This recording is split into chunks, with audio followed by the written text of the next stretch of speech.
Hello friends, welcome to the channel. Today's topic is a chemical carcinogenesis. ये भी exam point of view से बहुत important topic है. हम सारे इंपॉर्टेंट टॉपिक्स ही लेकर आएंगे. तो ये नियोप्लेजिया में से जो क्वेश्चन आता है वो केमिकल कार्सिनोजेनेसिस पर भी आता है. तो स्टार्ट करते हैं कि कार्सिनोजेनेसिस होता क्या है. कार्सिनोजेनेसिस वो मैकेनिज़्म होता है जिसमें हम ट्यूमर फॉर्मेशन देखते हैं. ट्यूमर फॉर्मेशन को स्टेप बाय स्टेप देखते हैं और इसकी स्टेजेस कि कैसे क्या होता है, एक कोई नॉर्मल सेल कैसे ट्यूमर सेल में कन्वर्ट हो रही है. तो हम इसमें वो सारा का सारा मैकेनिज़्म देखते हैं. ठीक है, तो इसको हम पैथोजेनेसिस ऑफ कैंसर में भी पढ़ते हैं. वो सेल वो प्रोसेस जो कि है ना, जो कि ट्यूमर फॉर्म कर रहा है, जो कि कैंसर फॉर्म कर रहा है, उस प्रोसेस को हम कहेंगे कार्सिनोजेनेसिस कहेंगे. ठीक है, तो इसको हम ऑन्कोजेनेसिस भी बोलते हैं. अब देखते हैं कार्सिनोजेंस क्या होते हैं. कार्सिनोजेंस वो एजेंट या वो सब्सटेंस होते हैं जो कि ट्यूमर इंड्यूस करते हैं. ट्यूमर अपने आप नहीं होता, उसको कोई इंड्यूस करने वाला, उसको कोई स्टार्ट करने वाला होना चाहिए.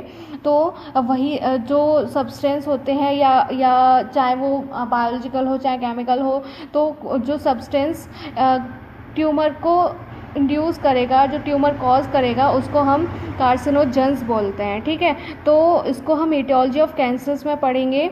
ठीक है, तो मतलब होता क्या है ऑटोमेटिकली कि नॉर्मल सेल जो होती है वो ट्यूमर सेल्स में कन्वर्ट हो जाती है. ठीक है, तो देखिए जो कार्सिनोजेनेसिस है उसको ना तीन पार्ट में डिवाइड किया गया है. On the basis of causative agent, on the basis of etiology and pathogenesis.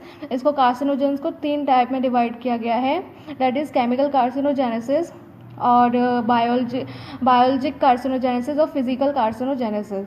देखिए यहाँ पे हम देखेंगे कि ये कहाँ पे देखा गया पहले, कि ये कैसे ऑब्जर्व हुआ. तो एक सर थे पर्सिवल पॉट, जो कि इन्होंने सबसे पहले देखा. जो वर्कर्स इंडस्ट्रियल चिमनीज़ में वर्क करते थे तो उनमें कैंसर, मतलब सबसे ज़्यादा कैंसर होते थे. स्क्रोटल स्किन में कैंसर देखा गया था. ठीक है, तो उन्होंने कहा कि आप जब घर जाएंगे काम करके तो आप नहा कर आएंगे. तो कुछ टाइम बाद, मतलब कुछ टाइम तक वर्कर्स ऐसे ही करते रहे तो उनमें इंसिडेंस कम हो गए. वहाँ के जो हाई इंसिडेंस थे वो कम हो गए, मतलब जो कैंसर देखने को मिलता था वो वहाँ पे कम देखने को मिला. ठीक है, ऐसे ही एक जगह पर ऐसे इंडस्ट्रीज़ में, कोल टार कंपनीज़ में वो वहाँ के जो वर्कर्स थे उनमें भी कैंसर देखने को मिला. तो एक्सपेरिमेंटली जिसने परफॉर्म किया वो 2 जापानीज़ वर्कर थे. उन्होंने रैबिट स्किन पर इसका एक्सपेरिमेंट किया. उनके रैबिट स्किन के ईयर पर, पिन्ना पर उन्होंने एक्सपेरिमेंट किया. उन्होंने कोल टार से पेंटिंग कर दी उसके ईयर पर. तो वहाँ पे हमको डीएनए डैमेज या कैंसर देखने को मिला. ठीक है, तो ये एक छोटा सा ये था कि कैंसर हमें सबसे पहले कहाँ देखने को मिला था. ठीक है, केमिकल कार्सिनोजेनेसिस हमको पहले कहाँ देखने को मिला था.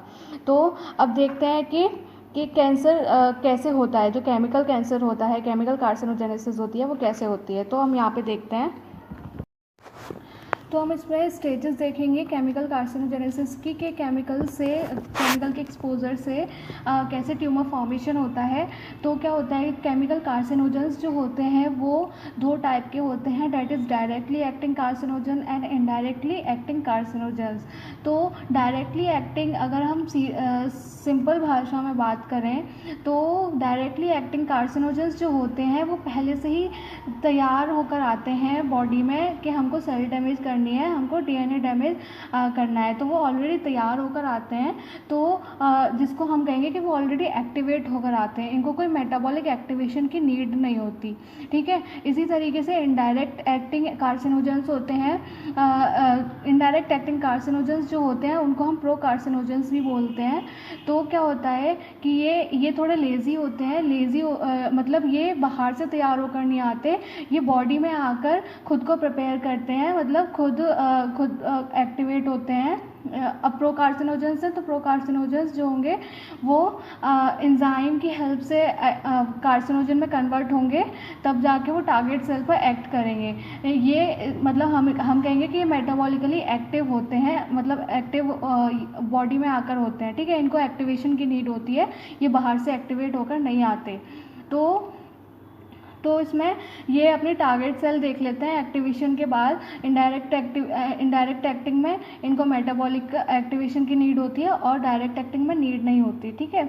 तो ये अपनी टारगेट सेल पर एक्ट करते हैं। फिर टारगेट सेल फिर ये जो कार्सिनोजेंस होते हैं वो रिएक्टिव इलेक्ट्रोफाइल में कन्वर्ट हो जाते हैं।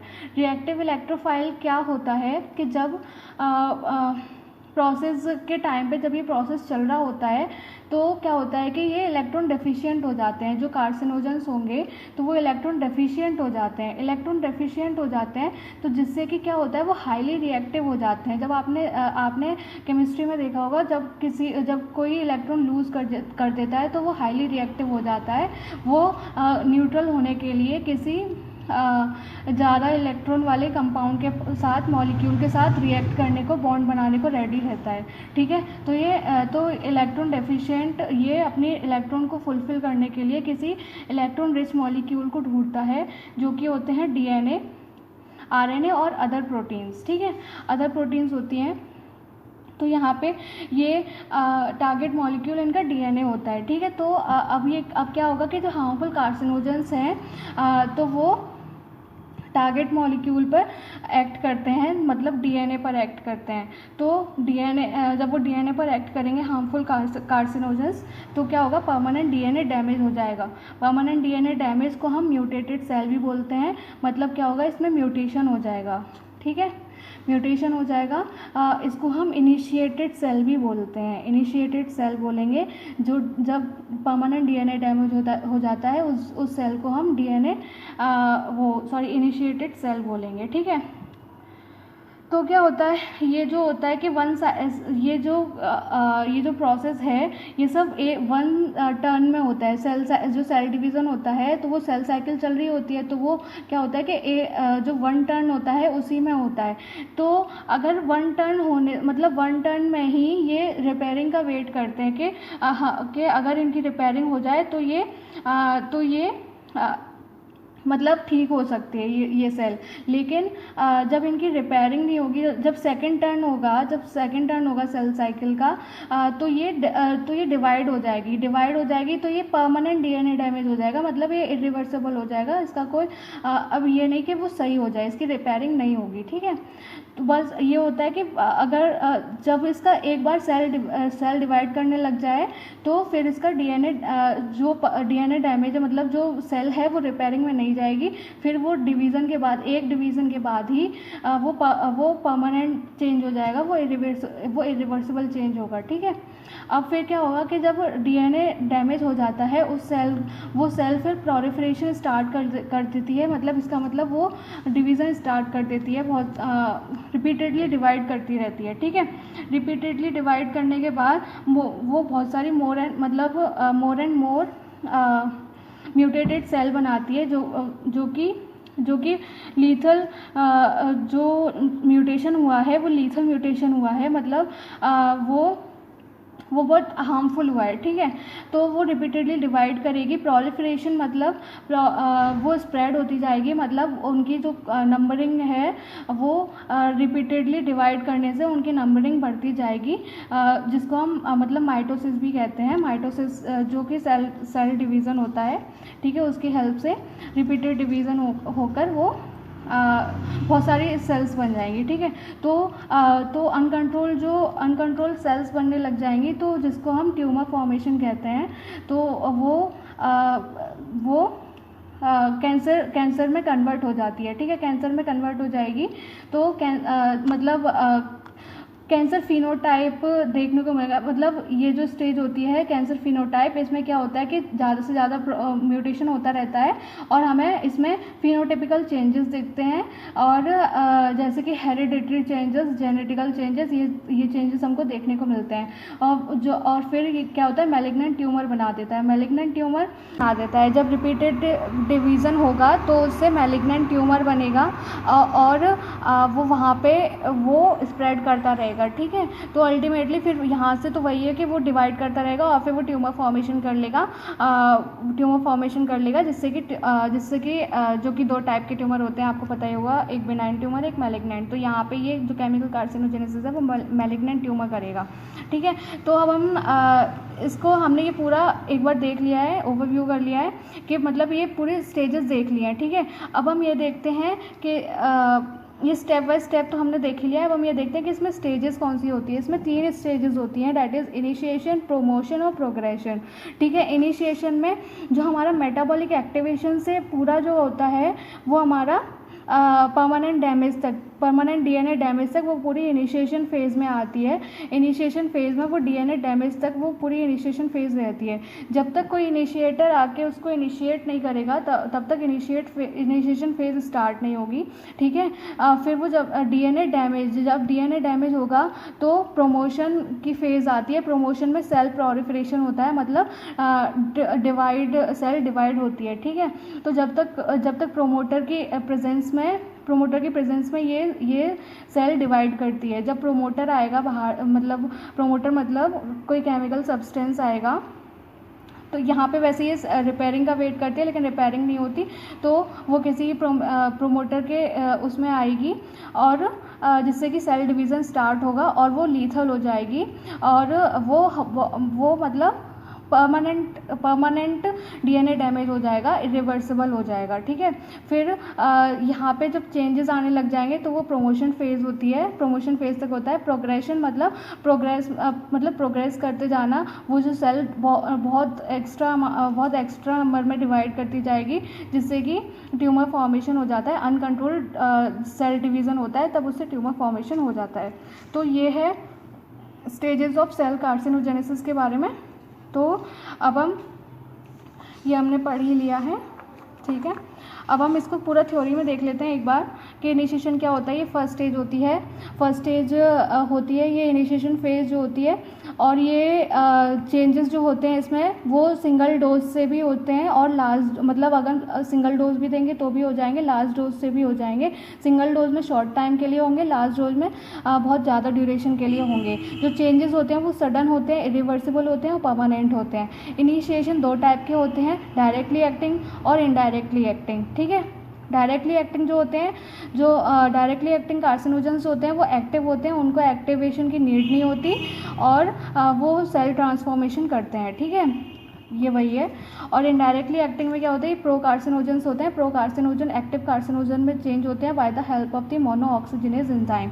इसके 4 स्टेप होते हैं इनडायरेक्टली एक्टिंग में, that is metabolic activation, reactive electrophile, target molecule और इनिशिएटेड सेल, ठीक है।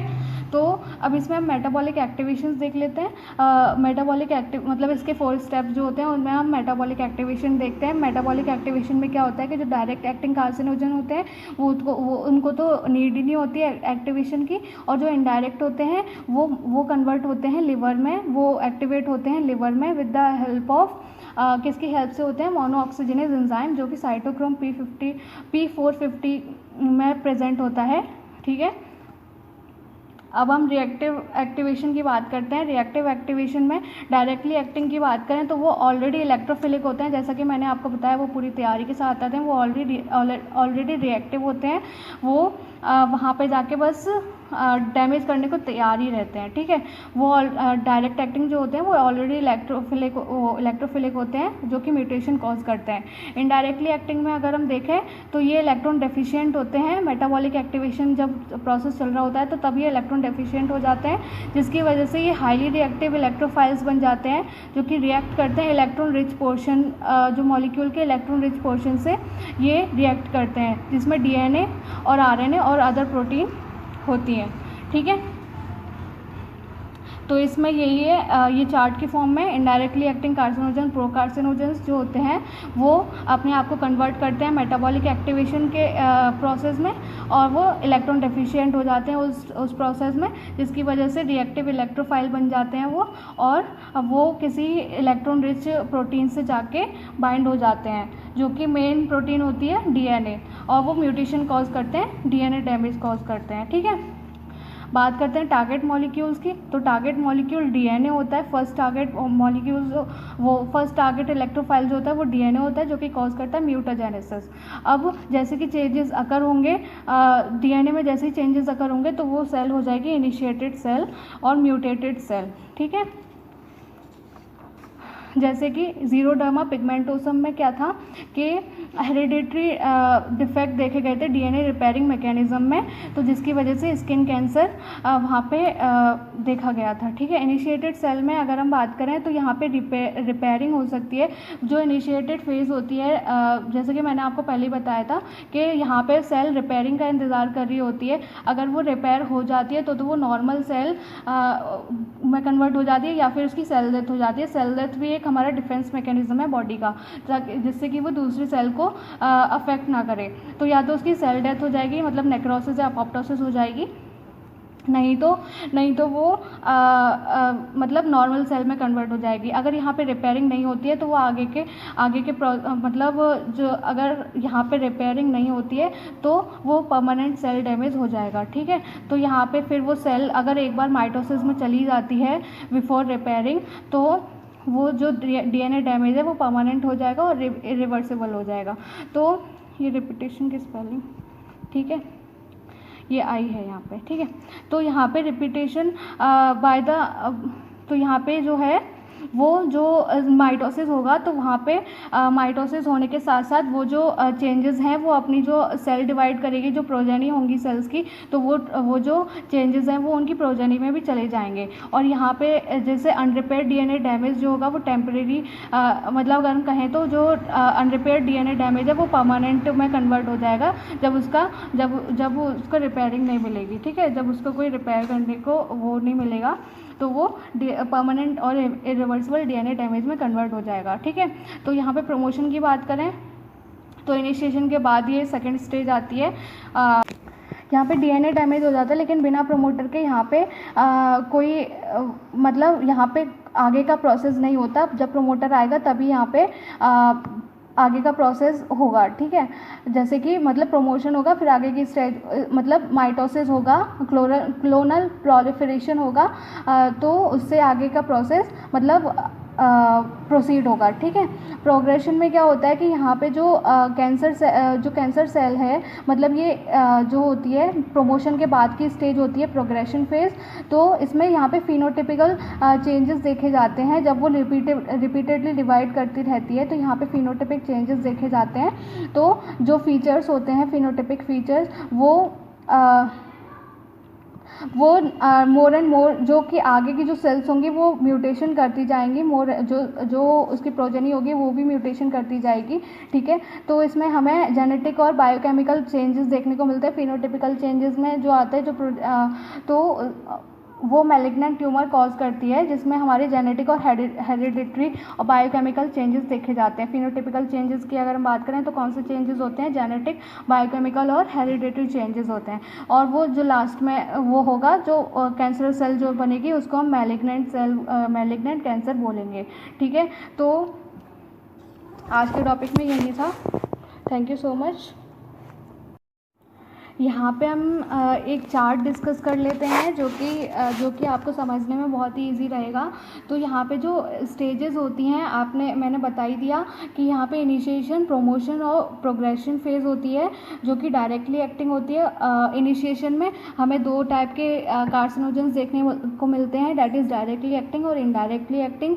इनडायरेक्टली एक्टिंग में फोर फेज़ होते हैं, 4 स्टेप्स होते हैं, that is metabolic activation, reactive electrophiles, target molecule and the initiated cell.